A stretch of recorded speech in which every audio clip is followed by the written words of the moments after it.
ঘূর্ণিঝড় শক্তির প্রভাবে রাতেই বয়ে যেতে পারে ঝড়ের তাণ্ডব, যা হবে বেশ শক্তিশালী।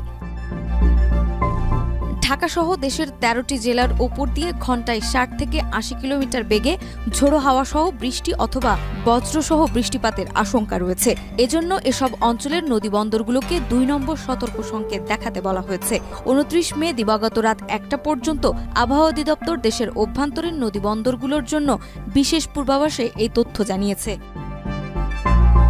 আবহাওয়া অধিদপ্তর জানায়, ঢাকা, পাবনা, ফরিদপুর, মাদারীপুর, যশোর, কুষ্টিয়া, খুলনা, বরিশাল, পটুয়াখালী, নোয়াখালী, কুমিল্লা, চট্টগ্রাম এবং কক্সবাজার অঞ্চলের উপর দিয়ে দক্ষিণ অথবা দক্ষিণ পূর্ব দিক থেকে ঘণ্টায় ৬০ থেকে ৮০ কিলোমিটার বেগে বৃষ্টি অথবা বজ্রসহ বৃষ্টি ঝোড়ো হাওয়া বয়ে যেতে পারে। এলএমই সার্টিফাইড বিশ্বসেরা কপারে তৈরি ওয়ালটন কেবলস, যা আপনার স্থাপনাকে রাখবে সব সময় নিরাপদ।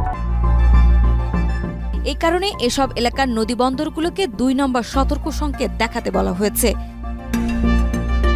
এছাড়া দেশের অন্যান্য এলাকায় একই দিক থেকে ঘণ্টায় ৪৫ থেকে ৬০ কিলোমিটার বেগে অস্থায়ীভাবে দমকা অথবা ঝোড়ো হাওয়া সহ বৃষ্টি বা বজ্রবৃষ্টি হতে পারে। এসব এলাকায় নদীবন্দরগুলোকে ১ নম্বর সতর্ক সংকেত দেখাতে বলা হয়েছে। আবহাওয়া অধিদপ্তর ঝুঁকিপূর্ণ এলাকাগুলোর নদীপথে চলাচলরত নৌযান এবং সাধারণ জনগণকে সতর্ক থাকার আহ্বান জানিয়েছে।